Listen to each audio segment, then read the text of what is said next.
नमस्कार मित्रांनो, total Educare मध्ये आपल्या सर्वांचं पुन्हा एकदा स्वागत आहे। आजचा व्हिडिओ हा एमसीए कॅप राऊंडच्या नवीन वेळापत्रकाविषयीची आहे। एमसीए कॅप राऊंडच्या वेळापत्रकामध्ये पुन्हा एकदा बदल करण्यात आला आहे, तरी माझ्या सर्व मित्रांनी हा व्हिडिओ स्किप न करता पूर्ण पाहावा। तर चला सुरुवात करतो एमसीए कॅप राऊंडच्या बदललेल्या वेळापत्रकाची सविस्तर माहितीसाठी। महाराष्ट्र राज्य अखिल भारतीय उमेदवारांच्या अंतिम गुणवत्ता यादीचे प्रदर्शन वेबसाईटवर 4/1/2021 रोजी होईल। कॅप राऊंड 1 साठी प्रोव्हिजनल श्रेणी न्याय जागा म्हणजे सीट मॅट्रिक्स 5/1/2021 रोजी प्रदर्शित होईल। आता पाहूया कॅप राऊंड 1। उमेदवाराच्या लॉगिन द्वारे कॅप राऊंड 1 च्या ऑप्शन फॉर्मची ऑनलाईन सबमिशन आणि कन्फर्मेशन दिनांक 6/1/2021 ते 8/1/2021 रोजी होईल। कॅप राऊंड 1 च्या तात्पुरत्या वाटपाचे प्रदर्शन दिनांक 10/1/2021 रोजी प्रसिद्ध होईल।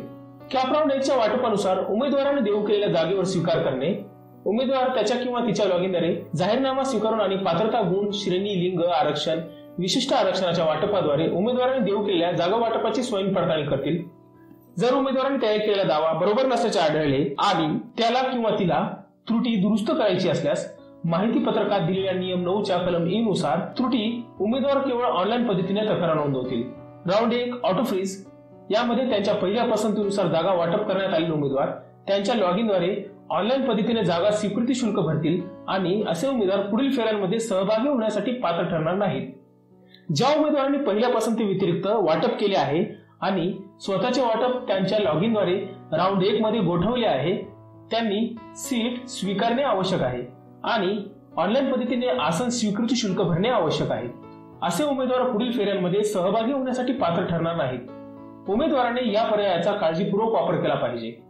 ज्या उमेदवारांनी पहिल्या पसंती व्यतिरिक्त वाटप केले आहे आणि त्यांना पुढील फेऱ्यांमध्ये बेटरमेंट हवी आहे त्यांनी बेटरमेंटसाठी नॉट फ्रीज पर्याय निवडून ती जागा स्वीकारून फेरी 1 मधील जागेवर दावा करणे आवश्यक आहे आणि ऑनलाईन पद्धतीने जागा स्वीकृती शुल्क भरावी लागेल। याचा दिनांक आहे 11/1/2021 ते 13/1/2021। कॅप राऊंड 1 नंतर आवश्यक कागदपत्रे सादर करून आणि शुल्क भरून प्रवेशाची पुष्टी करणे यासाठी टीप आहेत। ज्या उमेदवारांनी 9C 9D नुसार जागा स्वीकारली आहे त्यांनी प्रवेशाच्या पुष्टीसाठी वाटप केलेल्या संस्थेला अहवाल देणे आवश्यक आहे। संस्था आवश्यक कागदपत्रांची पडताळणी करेल आणि इन्स्टिट्यूट लॉगिनद्वारे ऑनलाईन प्रणालीतील उमेदवारांचा प्रवेश अपलोड करेल। उमेदवाराला वाटप केलेली जागा उमेदवारांनी अर्जात केलेल्या खोट्या दाव्यावर असल्याचे आढळल्यास संस्था अशा उमेदवाराला प्रवेश देणार नाही आणि असा उमेदवार त्याच्या किंवा तिच्या लॉगिनद्वारे तक्रार मांडेल।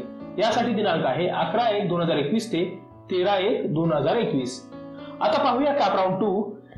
कॅप राऊंड 2 साठी तात्पुरत्या रिक्त जागांचे प्रदर्शन 14/1/2021 रोजी प्रदर्शित होईल। उमेदवाराच्या लॉगिनद्वारे कॅप राऊंड 2 च्या ऑप्शन फॉर्मची ऑनलाईन सबमिशन आणि कन्फर्मेशन 15/1/2021 ते 17/1/2021। कॅप राऊंड 2 च्या तात्पुरत्या वाटपाचे प्रदर्शन 19/1/2021 रोजी प्रदर्शित होईल।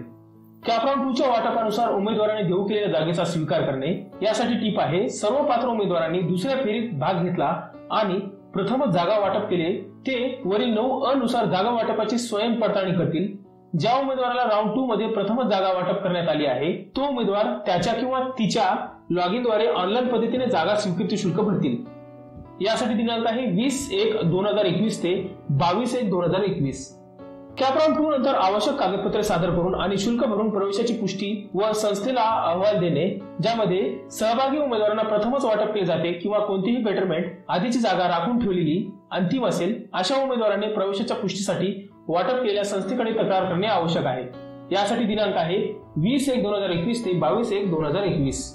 सरकारी सहाय्यक विनाअनुदानित संस्थांसाठी इन्स्टिट्यूटमध्ये रिक्त जागांसाठी संबंधित संस्था खालील पद्धतीने प्रवेश प्रक्रिया पूर्ण करतील। संस्थेच्या वेबसाईटवर रिक्त जागांचे प्रदर्शन आणि न्यूजपेपर्समध्ये योग्य जाहिरात देणे, नोंदणीकृत उमेदवारांकडून अर्ज मागवणे, कॉलेजच्या वेबसाईटवर आणि इन्स्टिट्यूट नोटीस बोर्डवर मेरिट लिस्ट तयार करणे आणि प्रदर्शित करणे, सरकारी प्रवेश नियमांचे पालन करून प्रवेश प्रक्रिया पूर्ण करणे। यासाठी दिनांक आहे 23/1/2021 ते 31/1/2021। सर्व संस्थांसाठी शैक्षणिक उपक्रम सुरू करणे 15/1/2021। शैक्षणिक वर्ष 2020-21 साठी सर्व प्रकारच्या प्रवेशांसाठी कट ऑफची तारीख आहे 31/1/2021। संस्थांसाठी डेटा अपलोड करण्याची शेवटची तारीख प्रवेश घेतलेल्या उमेदवारांचा तपशील 1/2/2021। तर मित्रांनो, अशा प्रकारे होती एमसीएच्या बदललेल्या वेळापत्रकाची संपूर्ण माहिती। तुम्हाला हा व्हिडिओ आवडला असेल तर तुमच्या इतर मित्रांपर्यंत शेअर करा जेणेकरून त्यांना याचा लाभ होईल आणि माझे जे नवीन मित्र आहेत त्यांनी चॅनलला सबस्क्राइब करून ऑल ला क्लिक करा जेणेकरून यापुढील नोटिफिकेशन्स तुम्हाला मिळतील. धन्यवाद.